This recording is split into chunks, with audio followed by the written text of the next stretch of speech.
नमस्कार, नंदिनीज किचन्समध्ये आपलं स्वागत आहे.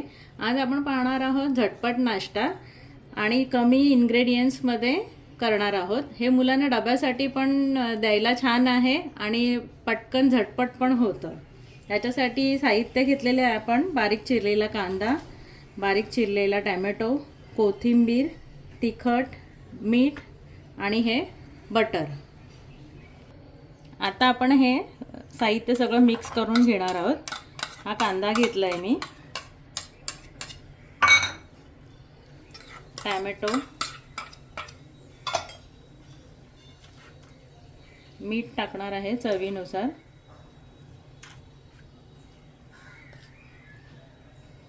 तिखट तुम्हाला आवडेल त्याप्रमाणे टाका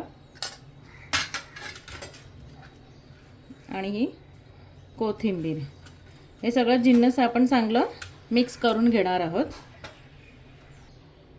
आपण पाव मधून असे कट करून घेणार आहोत.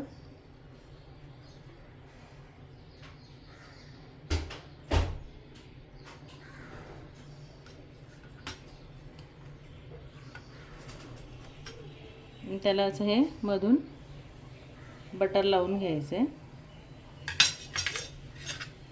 आणि त्याच्यामध्ये आपण हे मिक्स केलेलं सारण भरणार आहोत.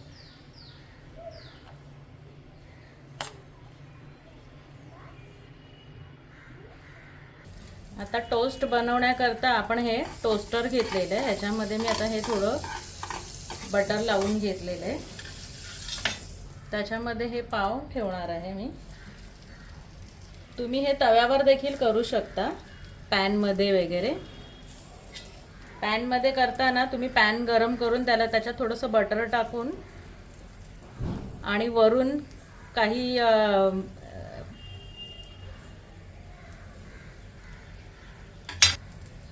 हे आता आपण दोन्ही बाजूनी बटर लावून घेतलेलं आहे आणि टोस्टर छान गरम झालेलं आहे. आता आपण हे बंद करूया आणि एक 5 मिनिटाने आता आपण बघूया आपले टोस्ट. हे बघा, छान गोल्डन ब्राऊन रंग आलेला आहे आणि छान क्रिस्पी झालेले आहेत. आणि आता आपण हे सर्व करूया. याच्यासोबत तुम्ही ग्रीन चटणी, पुदिना चटणी वगैरे ते पण तुम्ही खाऊ शकता किंवा सॉस बरोबर देखील तुम्ही खाऊ शकता. हे बघा, छान क्रिस्पी झालेले आहेत. तुम्हाला एक्स्ट्रा बटर वगैरे आवडत असेल, चीज आवडत असेल आणि लहान मुलांना हे डब्यात देण्याकरता पण खूप छान आहेत. लहान मुलं पण आवडीने खातात. अशा प्रकारे आपले हे टोस्ट तयार झालेले आहेत. तुम्ही पण घरी करून बघा आणि मला सांगा कसे झालेले आहेत ते. आणि माझ्या चॅनलला सबस्क्राईब करा, लाईक करा आणि शेअर करा. थँक्यू.